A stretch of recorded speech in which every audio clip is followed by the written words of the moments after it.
Berapa banyak botol air Zam-Zam yang keluar daripada Mekah setiap hari? Air Zam-Zam adalah air yang paling banyak dieksport di seluruh dunia dan ini datang daripada satu telaga saja di kawasan Masjidil Haram tanpa kering. Daripada data rasmi, air Zam-Zam yang dikeluarkan adalah sebanyak 1.5 ke 2 juta liter sehari untuk hari biasa dan volume mencecah 5 juta liter sehari bila sampai masa musim haji. Dan yang mind blowingnya, walaupun keluarkan lebih 100 juta liter air setahun selama lebih 4,000 tahun, air Zam-Zam masih lagi maintain level yang sama.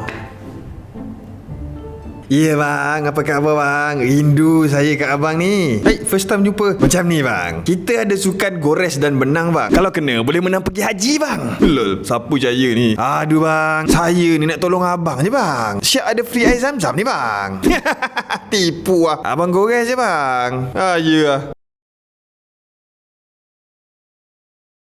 Betul kan bang?